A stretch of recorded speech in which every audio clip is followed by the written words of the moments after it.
us in foreign wars and place restrictions on our civil liberties. Kanwaljit Singh Bakshi. Mr. Speaker, it is my privilege to participate in today's general debate as a member of National Party. I would also like to share my experience I have had while being out and about among the Indian and ethnic communities during past few months. It was my honor to accompany Prime Minister Right Honourable John Key on his state visit to India. National is very focused on improving New Zealand's relationship with India, the fastest growing economy in the world. It is very important for New Zealand to look for new markets for the products produced in New Zealand. The economy is recovering.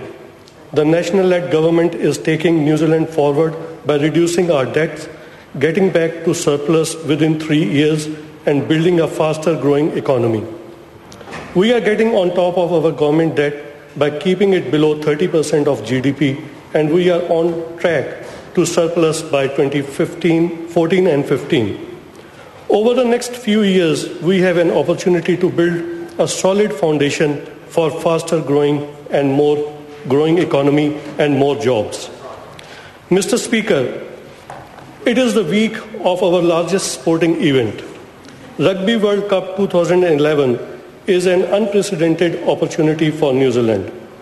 It will be the biggest event ever held in this country, and we plan to make the most out of it.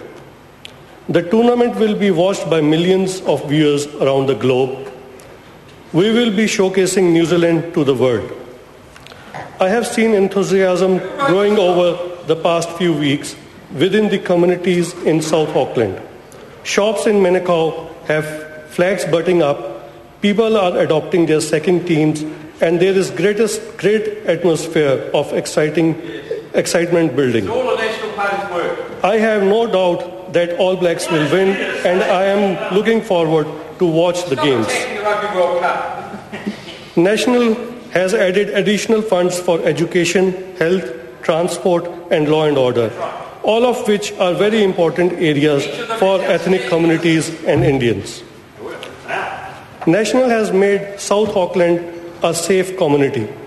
Crime has reduced, family violence has decreased, and our streets are safer. This is reflected in the latest crime statistics.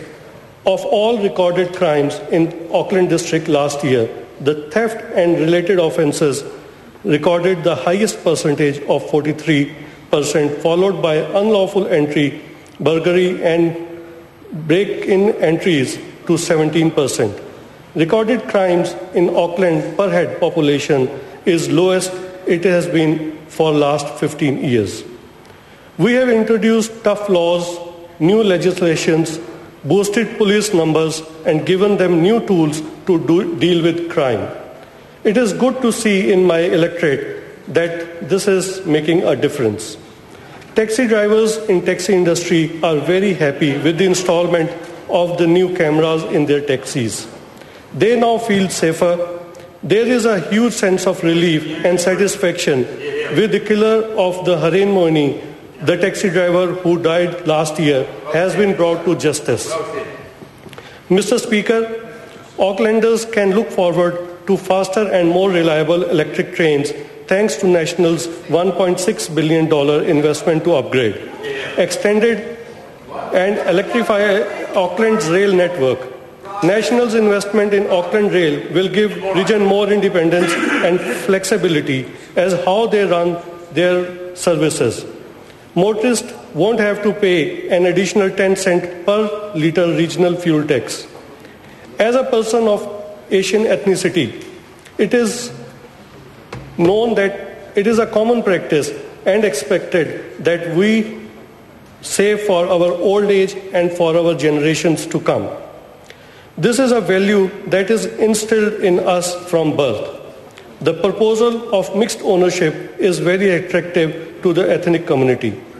For small investors such as mom and dad will be able to invest in New Zealand companies.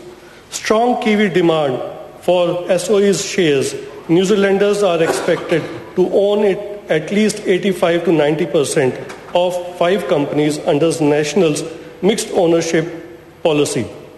including the government's majority shareholding. Under the mixed ownership program, Kiwi investors...